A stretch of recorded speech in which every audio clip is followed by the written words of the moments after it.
నమస్కారం అండి. సో జగ్గపేట ప్రజలందరికీ కూడా నేను డిఎంఎండ్హెచ్ఓ, నా పేరు డాక్టర్ సుహాస్ని.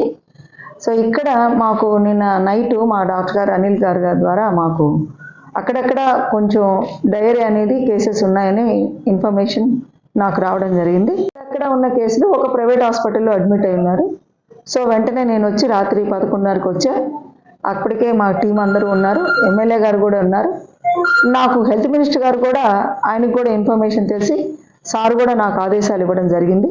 మీరు వెళ్ళి అన్నీ కూడా వాళ్ళకి ఏ ప్రాబ్లం లేకుండా చూడమని కూడా మాకు హెల్త్ మినిస్టర్ గారి దగ్గర నుంచి, అలానే మా కమిషనర్ గారి దగ్గర నుంచి కూడా రావడం జరిగిందండి.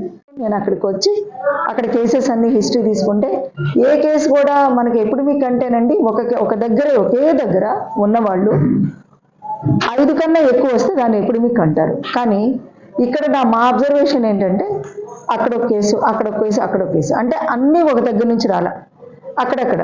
తర్వాత మేము హిస్టరీ తీసుకుంటే వాళ్ళలో ఒక 3 బయట ఫుడ్ తింటాం, నాన్ వెజ్ తిన్నారు. ఆ నాన్ వెజ్ తిన్న తర్వాత వెంటనే కడుపు నొప్పి వచ్చి వాంతులు అవ్వడం. ఇంకొకళ్ళేమో పానీపూరి తింటాం బయట, వాళ్ళ తర్వాత అవ్వడం. మిగతా వాళ్ళు మాత్రం ఇంట్లో ఫుడ్ తిన్నారు, కానీ వాటర్ మాత్రం వాళ్ళకి రొటీన్గా వచ్చే వాటర్ తాగారు. కేసెస్ కూడా చూసుకున్నాం. తర్వాత వాటిలో 2 కేసెస్ అప్పుడే బాగుంటే డిశ్చార్జ్ చేసేసారు ఆ డాక్టర్ గారు కూడా.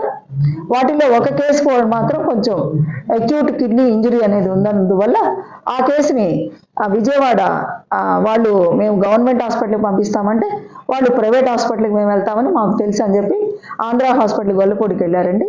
ఇంకో హాస్పిటల్లో ఇంకో కేసు మాత్రం 55 పైబడ్డ ఆయన శ్రీనివాస్ గారని, ఆయన మాత్రం జీజీహెచ్కి మేము పంపించడం జరిగింది. సో మిగతా కేసులన్నీ కూడా ఇక్కడ ఇప్పుడు కూడా ఇంకొక గంటలో ఇంకొక 3 కేసులు కూడా బాగున్నాయి, అవి కూడా డిశ్చార్జ్ చేసేస్తామని. సో వాళ్ళ దగ్గర ఇంకా అంటే మా అబ్జర్వేషన్లో ఏమి అనిపిస్తుంది అని అంటే వీళ్ళు ఈ కొంచెం, ఎందుకంటే మనకి ఎండలు రావడం, మళ్ళీ వానలు రావడం, ఒకరోజు ఉదయం ఉంటే ఎండలు ఉండడం, మళ్ళీ సాయంత్రంకి వానలు రావడం, ఇలాంటివి కొన్ని వాతావరణంలో కూడా చాలా వరకు మార్పులు అనేది మనకు కనిపిస్తున్నాయి. కాబట్టి ప్రజలందరూ కూడా అప్రమత్తంగా ఉండాలి. ముందు వాళ్ళు ఏ నీళ్ళన్నా తాగనివ్వండి, ముందు కాచి చల్లార్చుకొని నీళ్లు తాగడం మంచిదండి. ఇంకొకటి ఏంటంటే చాలామంది మినరల్ వాటర్ని ఒట్టి తీసేసుకొస్తున్నారు, మినరల్ వాటర్ తాగేసేస్తున్నారు. కానీ మీరు మినరల్ వాటర్ కూడా వేడి కాచి చల్లార్చి చేసుకోవడం అనేది చాలా ఉత్తమం, ఏ నీళ్ళైనా. తర్వాత మీరు తినే ఆహారం కూడా వేడిగా తింటాం.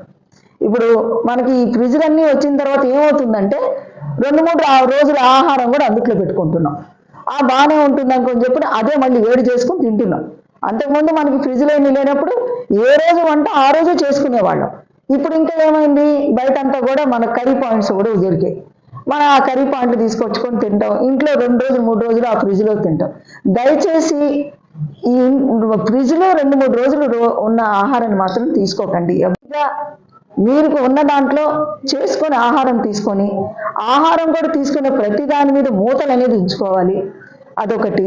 ఇంకొకటి ఏంటంటే చాలా మంది బయట ఫుడ్కి అలవాటు అయిపోయింది. ఇప్పుడు వచ్చేటప్పుడు పిల్లలు కూడా, స్కూల్లో పిల్లలు కూడా రాసి వచ్చేటప్పుడు ఎంతో మంది పానీపూరి బండి చుట్టూ చాలా మంది ఆడపిల్లలు ఉంటారు, తర్వాత కాలేజ్ స్టూడెంట్స్ ఉంటారు. దానివల్ల ఏమవుతుంది, ఆ పానీపూరిలో వాళ్ళు వాడే నీళ్లు ఏది వాడతారో మనకు తెలియదు కరెక్ట్గా. తర్వాత కూడా చాలా మందికి డైరియా అనేది రావచ్చు. కాబట్టి ఈ పానీపూరీలు ఒకటి, అది అవాయిడ్ చేయాలండి. అలానే బయట నుంచి ఫుడ్ తీసుకునేటప్పుడు మీరు ఎక్కడ తీసుకుంటున్నారు, ఒక మంచిగా ఒక శుభ్రంగా చేసే ఆ ప్రదేశం నుంచే తింటున్నారా అనేది కూడా చూసుకోవాలి. ఎక్కడ పడితే అక్కడ తినేసేస్తే దానివల్ల కూడా మీకు రావడానికి అవకాశం ఉంటుంది. ఇంకొకటి ఏంటి, ఇప్పుడున్న ఈ ఎండాకాలంలో నాన్ వెజ్ అంటే ఏంటి, మనకి మాంసం కూరలు కానీ అవి కానీ కొంచెం మనం మసాలా కూడా ఎక్కువగా వాడకుండా ఇంట్లోనే తీసుకుంటే మంచిదండి. బయట ఎక్కడో తీసుకుంటే వాళ్ళు మసాలాలు ఎక్కువ వేసేస్తారు. దానివల్ల కూడా గ్యాస్ట్రైటిస్ వచ్చి దాని మీద కూడా మీకు వాంతులు విరోచనాలు కూడా రావడానికి అవకాశం ఉంటుంది. ఇప్పుడు మేము చూసినా మీరు ఇక డయేరియా ఏదో ప్రబలిపోయింది అనేది ఎవరు కూడా ప్యానిక్ అవి ఆందోళన చెందాల్సిన అవసరం లేదు. ఎందుకు అనంటే మేము అక్కడక్కడ చూసినవి అక్కడక్కడే వచ్చాయి, కానీ ఏదన్నా కానీ ఒకే ఏరియాలో ఎపిడమిక్ లెవెల్లో అయితే ఎక్కడ కూడా రాలేదండి. కాబట్టి మీరు ముందు ఈ జాగ్రత్తలు అనేవి తీసుకుంటే తప్పకుండా ముందు అసలు డైరియా రాకుండా, వాంతులు రాకుండా ప్రివెన్షన్ అవుతాయి ముందు. ఒకవేళ ఏదన్నా కానీ వచ్చినా కానీ 1-2 ఇంట్లో అశ్రద్ధ చేయకుండా వెంటనే మీ సంబంధిత మా ఏఎన్ఎం ఉంటారు, ఏఎన్ఎంకి చెప్పండి. అట్లానే ఇక్కడ గవర్నమెంట్ హాస్పిటల్ ఉంది మనకి ఇక్కడ. సో ఇక్కడ హాస్పిటల్లో డాక్టర్లు ఎప్పుడు కూడా 24 గంటలు అందుబాటులో ఉంటారు. అట్లనే మా డాక్టర్ గారు అనిల్ గారు వాళ్ళు కూడా మనకి పిఎస్సిలో అందుబాటులో ఉంటారు. కాబట్టి వెంటనే మీరు వచ్చి హాస్పిటల్ వచ్చి మందులు తీసుకొని వెంటనే చేయండి. దానికోసం మీరు ప్రైవేట్ హాస్పిటల్కి వెళ్ళిపోయి మీరు వేలు ఖర్చు పెట్టుకోవాల్సిన కూడా అవసరం లేదండి. అన్నీ పాటించాలని, అలానే వెంటనే డాక్టర్ని సంప్రదించాలని మిమ్మల్ని అందరినీ కూడా కోరుకుంటున్నాను. నమస్కారం.